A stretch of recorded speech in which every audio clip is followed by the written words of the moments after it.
rapport à ce qui a pu s'échanger cet après-midi, ou encore des questions à partager entre nous.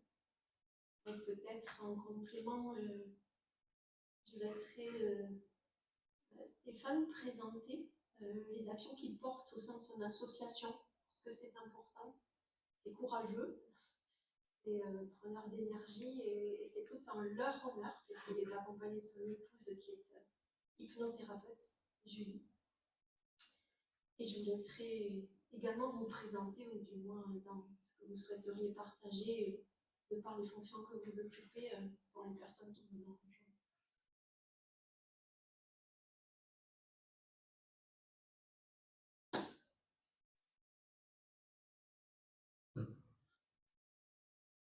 Alors, bonjour à tous. Donc, je vais me présenter succinctement avant de parler de l'association. Caroline, déjà merci pour l'invitation. Merci. J'excuse Annabelle, enfin je suis là pour présenter les excuses d'Annabelle qui nous a appelé, qui était malade ce week-end et qui n'a pas pu donc venir présenter son court-métrage qui parle de lui-même, et je pense qu'il n'y a pas besoin d'épiloguer plus sur le phénomène de l'épuisement opérationnel. C'est un petit peu le sujet dont on parlait tout à l'heure, avec l'accumulation des interventions quotidiennes, de la misère sociale, de la confrontation à la mort et de l'isolement qu'on a vu, monsieur, là. Donc ça, c'est des micro-traumatismes qui, tous les jours, impactent les primo-intervenants, et donc qui sont des buvards, puisque on voit bien les interventions sont majoritairement à 80% du secours à personne, et sur ces 80%, 7 interventions sur 10 ne nécessitent aucun geste de secourisme. Donc on est vraiment sur de l'accompagnement de personnes et de développement de l'urgence sociale, de l'urgence vitale. Donc là, je vais vite rapidement me présenter. Donc j'ai donc 54 ans, j'ai fait 20 ans à la brigade des sapeurs-pompiers de Paris. J'ai dû côtoyer Caroline probablement, on est passé dans les mêmes époques. Et pour ces 20 ans de carrière, que j'ai quitté en 2010, j'ai vécu 3 accidents graves qui ont chacun fait me coûter la vie. Jeune caporal en 1992, j'ai été partiellement enseveli et brûlé sur un feu d'entrepôt où j'ai dézingué de la tête aux pieds avec la fonte du zinc de la toiture. Je suis sorti, on m'a appelé Robocop, c'est le sergent du premier secours qui m'a sorti par les aisselles parce que j'étais coincé sous une cheminée. Ça m'a valu des brûlures au niveau du visage, du cou et des cuisses, donc quelques semaines d'indisponibilité et j'ai pu reprendre du service. En 2003, dans le charmant quartier de la Courneuve, pour ceux qui parlent, en 93, je vois Madame rigoler devant moi, lors d'une intervention pour un feu de poubelle, on a été caillassé et j'ai reçu un pavé du toit de l'immeuble au niveau du visage, donc j'ai pris 14 points de suture et 3 dents de cassées. Ça m'a coûté de rentrer chez les gueules cassées, pour lequel maintenant je suis délégué départemental de l'Oise. Et en août 2003, toujours, j'ai été sous-officier au premier secours à Aubervilliers, sur un feu d'entrepôt. Enfin, c'est un bâtiment désaffecté où il y avait des véhicules à l'intérieur qui étaient squattés. Alors qu'on était 4 à intervenir à l'intérieur avec 2 lances, le bâtiment s'est effondré à plat sur nous. Alors j'ai la chance, on ne sait pas le terme, chaque fois je cherche le terme. J'ai eu la chance, oui, d'avoir été projeté à l'extérieur par le souffle. Comme c'est tombé à plat en château de cartes, j'ai été projeté à l'extérieur avec une chef d'équipe qui était avec moi. En revanche, j'ai 2 collègues qui sont restés en dessous. Donc, le premier a été retrouvé rapidement, une dizaine de minutes, 20 minutes, en surface, brûlé à plus de 70%, je pense. Lorsqu'on l'a déshabillé, quand j'ai retiré sa tenue de feu, la peau, ça pendait en dessous, voilà. Je ne ferai pas le dessin. Il a passé 1 an à l'hôpital Percy. Son pronostic vital est engagé pendant plus de 3 mois. Voilà, ça compte. Et en revanche, son servant, lui, quant à lui, on l'a retrouvé 1 heure après, décédé sous une poutre. Il a été déclaré décédé à l'hôpital Percy. Il a été transporté en état de mort J'ai été découvert en état de mort apparente. Donc moi, c'est bien qu'il soit avec moi, ça fait plaisir. Voilà. Donc, pour le coup, ça a été très difficile. Donc, on parlait tout à l'heure, quand vous parliez des interventions où on se prépare, là, j'ai beau être prêt. Là, je ne serai jamais prêt pour ça. Personne ne peut être prêt pour anticiper ces problèmes. 3 ans après, j'ai déclaré un stress post-traumatique. Donc, en 2006, comme disait Caroline, c'est là, visiblement, les premières années où il y a quelque chose qui a été mis en place à la brigade. J'ai commencé à faire des cauchemars, à frapper, à faire du kung-fu la nuit avec ma femme, des cauchemars, Alors c'est mon ex-épouse, mon collègue. C'était pas, elle n'a pas de bleu, elle n'a plus de bleu. Elle n'en a pas eu. Enfin, plus maintenant, c'était avant.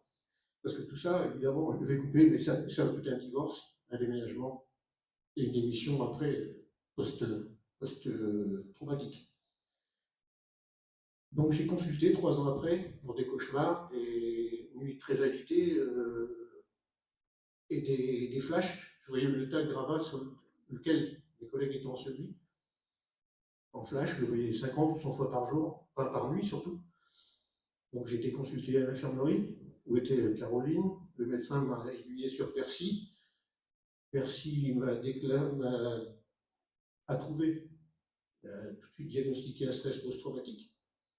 Du coup, j'ai eu la chance d'y aller toutes les semaines après, avec le psychologue pendant 2 ans, enfin pendant 6 mois. Et après, les cauchemars sont passés en flash de jour, et j'avais des flashs toute la journée, je jouais avec le tas de gravats en permanence. J'étais en hypervigilance, j'avais tous les symptômes que vous avez vu tout à l'heure, j'avais tous les symptômes. Donc là, je suis retourné à l'infirmerie, et ensuite, à Percy, et j'étais traité avec un traitement médical assez lourd, puisque les médicaments, il fallait que je les prenne une fois dans le lit. Je n'avais pas le droit de les prendre, enfin, j'avais le droit, mais il fallait que je parte en fait. Voilà. Donc tout ça, ça a créé un gros décalage pendant 3 ans. Quand j'ai quitté l'institution en 2010, les médecins ont dit, tu es soigné, tu peux rentrer chez toi, ça va mieux. C'est vrai, effectivement, ils m'ont arrêté les traitements, j'avais tout arrêté. Mais en 2014, alors j'étais dans un club d'athlétisme, on a détecté, un médecin qui était dans le club d'athlétisme a détecté que j'étais en hypervigilance. Elle ne connaissait pas du tout ma vie. Elle a vu que j'étais en hypervigilance. On a discuté un petit peu et en fait, mon traumatisme était encore là. La séance de psychothérapie n'avait pas fait. On avait mis un pansement ergo sur un membre arraché. En fait, on mettait une couche à chaque fois, mais ça ne soignait pas le mal intérieur et le mal dans la base du mal. Et elle m'a conseillé de faire une séance de MDR chez une collègue à elle. Chose que j'ai du mal à faire. Elle m'a poussé. J'ai fini par prendre rendez-vous et en 1 heure, la thérapeute m'a supprimé le stress post-traumatique. La vision du tas, pardon. Juste avec 1 heure de thérapie. Ensuite, maintenant je vais beaucoup mieux. J'ai écrit un livre comme Guillaume a fait. Je pense que l'écriture est thérapeutique. On a écrit chacun un livre. On a mis des mots sur nos mots, comme on parlait tout à l'heure, Caroline. Ça fait du bien, c'est une très belle thérapie. Et maintenant, depuis 2 ans, j'ai décidé de créer cette association que vous avez là, ici, qui s'appelle APT, Accompagnement et Prévention des traumatismes émotionnels. C'est une main tendue aux sapeurs-pompiers victimes de stress post-traumatique, comme j'ai pu le vivre, et de burn-out opérationnel, d'épuisement opérationnel, que le film le montre encore, dont j'étais victime aussi, malheureusement, puisque à l'époque, Caroline connaît très bien la 12e compagnie et Charonne. Quand on était sergent à Charonne, on faisait sur 72 heures de garde, je prenais 50 départs. Donc multiplié par 4 ans, à force d'empathie, à partir du 10e départ, le reste dans l'armée, ça devient plus écoute sur intervention. Et c'est ce qu'on voit que Annabelle a très bien résumé dans son court-métrage. Donc là, l'association est créée depuis 2 ans. On navigue en France dans les SDIS, différents SDIS, pour porter la parole, sensibiliser sur cette problématique qui commence à poser de plus en plus de problèmes parce qu'on reçoit beaucoup de coups de téléphone de pompiers de France pour des prises en charge, des renseignements, parce que ça ne va pas. Et maintenant, À terme, pardon, nous avons pour objectif de créer un centre national de réadaptation psychologique, comme pour la police, comme pour les militaires avec Athos. Notre but, c'est d'ouvrir un centre national de réadaptation psychologique spécialement dédié aux sapeurs-pompiers, puisque c'est la seule profession primo-intervenant pour laquelle il n'y a pas de structure adaptée pour une prise en charge sur le long terme. Donc, le centre serait basé dans l'Oise, mon milieu originaire, dans lequel la structure, il y aurait de l'ambulatoire et de l'hospitalisation complète, autour des psychologues et des pratiques holistiques comme la ferme pédagogique, cuisine thérapeutique, jardin participatif, le sport, et tout ce qui est en pratique holistique autour. Donc voilà. Donc là, on fait beaucoup de prévention. On a eu la chance de pouvoir présenter l'association et le film d'Annabelle au Congrès national à Macron l'année dernière. Cette année, visiblement, on va au Mans.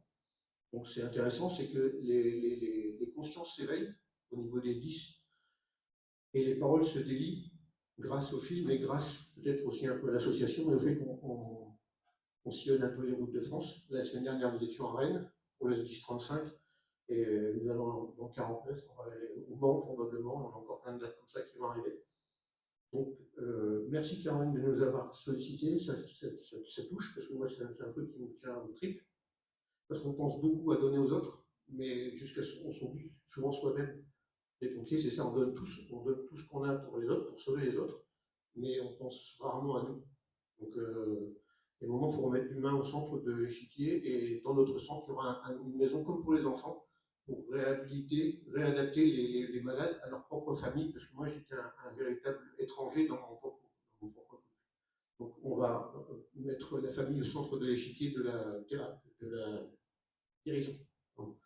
Même si je sais que je ne serai, comme dit tout à l'heure le professeur, jamais la personne que j'étais avant, je resterai friable à vie, parce que dès que je vois le film, j'ai les larmes aux yeux. Mais si notre petit caillou semé sur le chemin peut amener au château où on souhaite créer ce centre, bah écoutez, ce sera avec plaisir qu'on vous y accueillera.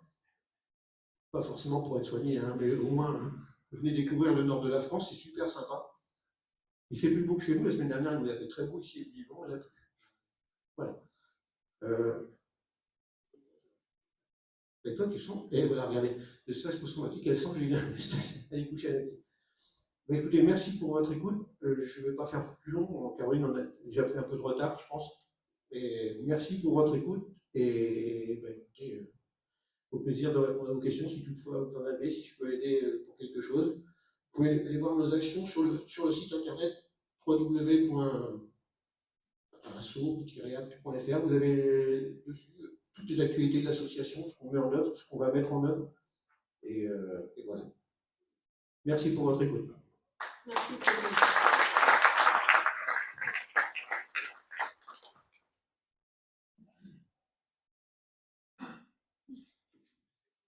Je vais laisser Rémi Verne se présenter. Je pense que c'est bon. Bonjour à toutes et à tous. Merci d'être là, merci d'avoir organisé cette journée Caroline. Alors il existe des choses qui sont mises en place, mais assez récemment finalement sur le système. En 2006,